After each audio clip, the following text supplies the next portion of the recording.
পিঠে পায়েস তো অনেক হলো। এবার চলুন তো একটু মুখটা ঝাল করে নিই। আর ঝাল করব এমন একটা সুস্বাদু চিকেনের রেসিপি দিয়ে। আর শুধু সুস্বাদু নয়, এটা স্বাস্থ্যকরও বটে। ভাত, রুটি কিংবা যারা ডায়েট করছেন তারা এমনিও কিন্তু এটা খেতে পারেন। কারণ এটা যেরকম বানানো সহজ, খেতেও কিন্তু ভীষণ মজার। তাহলে চলুন, আশা করি ভিডিওটা আপনাদের ভীষণ ভালো লাগবে। আর যদি ভালো লেগে থাকে তাহলে অবশ্যই চ্যানেলটাকে সাবস্ক্রাইব করে আমার পাশে থাকবেন। চিকেনের প্রিপারেশন, ওই জন্য চিকেন তো লাগছে। এখানে হাফ কেজি চিকেন নিয়েছি। আর চিকেনের পিসগুলো দেখিয়ে দিচ্ছি কিরকম ভাবে কেটেছি। ঠিক এরকম বড় বড় করে কেটেছি। এখানে বোনলেস চিকেনও আছে, আবার বোন সমেতও আছে। এবার চিকেনগুলোকে পরিষ্কার করে ধুয়ে নিয়েছি। এবার এগুলোকে ম্যারিনেট করব। তাহলে চলুন সেগুলো এক এক করে শুরু করে দিই। প্রথমে এখানে দিয়ে দেবো হাফ চামচ গোলমরিচের গুঁড়ো, আর দিয়ে দেবো 1 চামচ আদা রসুন বাটা, হাফ চামচ দেব লবণ। এবার সবগুলো একত্রে ভালো করে মিশিয়ে নেব, যাতে চিকেনের সাথে আদা রসুন বাটা এবং গোলমরিচের গুঁড়োটা খুব ভালোভাবে মিশে যায়। মাখানো হয়ে গেছে। এবার এটা রেস্টে রেখে দেবো মোটামুটি আধ ঘন্টার জন্য। আর কি কি লাগছে একবার দেখিয়ে দিই। এখানে আজকে চিকেনটা কিন্তু ব্রোকলি দিয়ে করব, ওই জন্য নিয়ে নিয়েছি একটা মাঝারি সাইজের একটা ব্রোকলি। আর এই ব্রোকলির এত গুণাগুণ, সেটা আর আপনাদের আর নতুন করে বলার কিছু নেই, আপনারা তো সবাই জানেন। এবার এটাকে ছোট ছোট টুকরো করে কেটে নেব। খুব বেশি বড়ও না, আবার একেবারে ছোটও না, মিডিয়াম সাইজের ছোট ছোট টুকরো করে এগুলোকে কেটে নেব।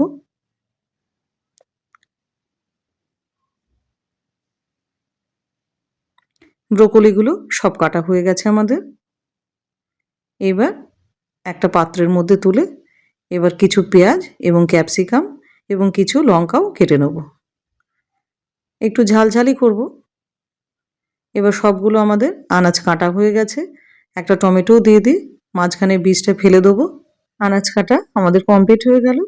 তাহলে চলুন এবার রান্নাতে যাই। প্রথমে গ্যাসটা জ্বালিয়ে নিলাম।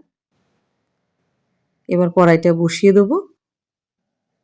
এবার দিয়ে দেবো খানিকটা সর্ষের তেল। আর আজকের রান্নাটা আমি পুরোটাই সর্ষের তেলে করব।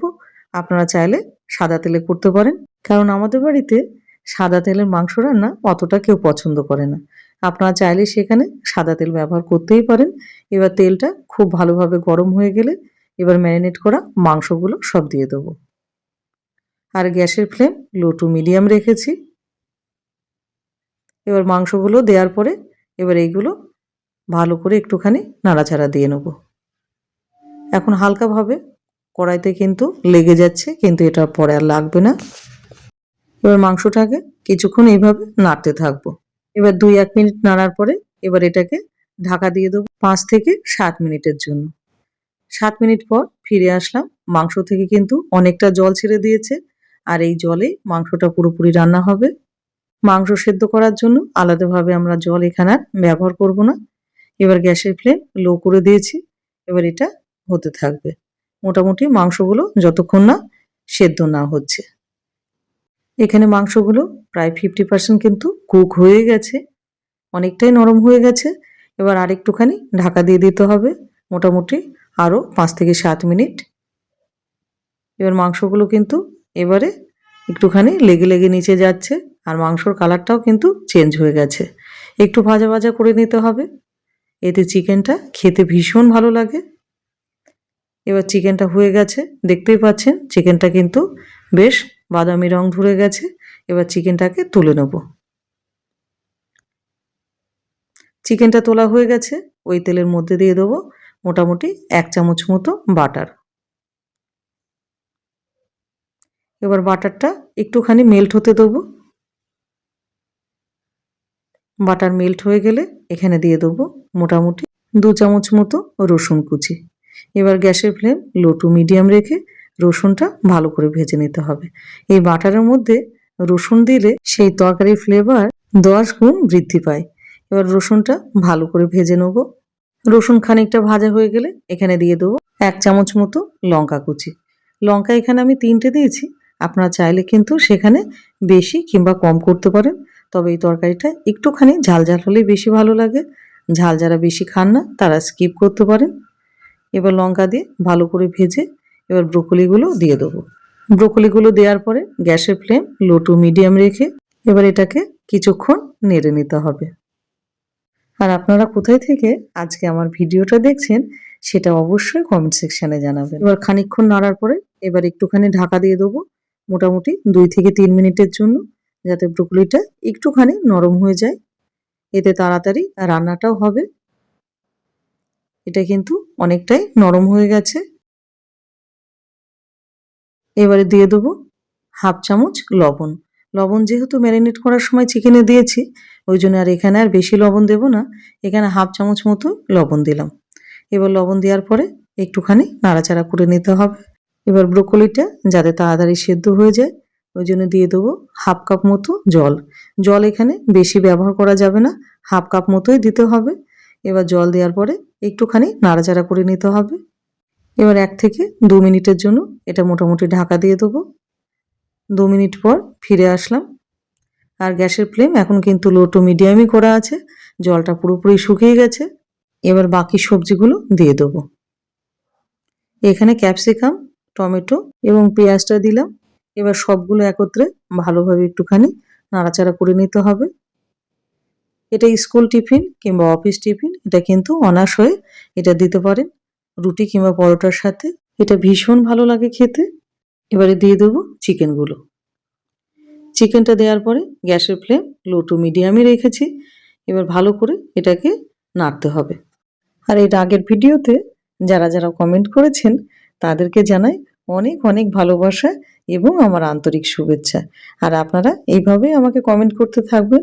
এবার দিয়ে দিলাম হাফটা লেবুর রস, আর তার সাথে দিয়ে দেবো 2 চামচ সয়া সস, আর দিয়েছি 2 চামচ মতো টমেটো কেচাপ,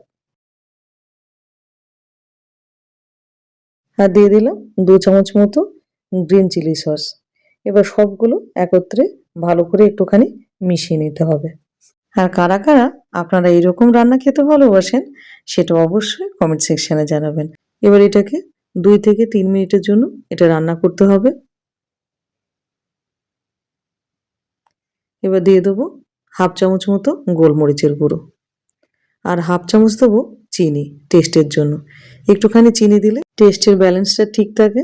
আপনারা যদি না খেতে চান সেখানে স্কিপ করতে পারেন। তরকারিটা আমাদের প্রায় কিন্তু হয়ে এসেছে। এবার একটুখানি নাড়াচাড়া করে এখানে দিয়ে দেবো 2 চামচ মতো কর্নফ্লোর নিয়েছি, সেটা জলের সাথে গুলে, মোটামুটি হাফ কাপ জলের সাথে গুলে কর্নফ্লোরটা দিয়ে দিলাম। এবার দেওয়ার পরে ভালো করে এটাকে নেড়ে নিতে হবে। তরকারিটা হয়ে এসছে। এবার বাকি উপকরণগুলো একটু দিয়ে দিলাম 1/4 চামচ গরম মশলার গুঁড়ো, আর দিয়ে দেবো 1 চামচ মতো সাদা তেল। এবার সবগুলো মোটামুটি ভালো করে মিশিয়ে নেব, যাতে খুব ভালোভাবে সবগুলো মিশে যায় একত্রে। আর এটা খেতে এতটাই ভালো লাগে যে এক বাটি আপনাকে দিলে আপনি মুহূর্তের মধ্যে এটা একদম সাবার করে দেবেন। এটা এতটাই টেস্টি হয়। এবার তরকারিটা আমাদের কিন্তু হয়ে গেছে। এবার আর বেশি এটাকে নাড়াচাড়া করব না। ঠিক এইরকম পর্যায়ে যখন হবে তখন কিন্তু গ্যাসের ফ্লেম অফ করে দিতে হবে। গ্যাসের ফ্লেম অফ করে দিলাম। এবার পরিবেশন করে দিন। এবার আপনার যেভাবে মন চায় আপনি সেইভাবেই কিন্তু এটা খেতে পারেন। তাহলে তৈরি হয়ে গেল একদম জিভে জল আনা স্বাদে ব্রোকলি দিয়ে চিকেনের একটা রেসিপি। আর এটা আপনারা সবাই হয়তো করেছেন, কিন্তু এইভাবে একবার খেয়ে দেখবেন, ভীষণ ভালো লাগে খেতে। তাহলে আজকে দেখে রাখুন, ঘরে যদি ব্রোকলি থাকে এইভাবে বানিয়ে দিন চটপট ব্রোকলি দিয়ে চিকেন। আশা করি ভিডিওটা আপনাদের ভীষণ ভালো লেগেছে। আর যদি ভালো লেগে থাকে অবশ্যই চ্যানেলটাকে সাবস্ক্রাইব করে আর তার সাথে একটা সুন্দর করে কমেন্ট, একটা লাইক আর প্রচুর পরিমাণে শেয়ার করে দিন, যাতে অনেক মানুষের উপকারে আসে। তাহলে আজ আসি, ভালো থাকবেন, সুস্থ থাকবেন। আবার দেখা হবে অন্য কোনো ভিডিওতে, অন্য কোনো রেসিপিতে।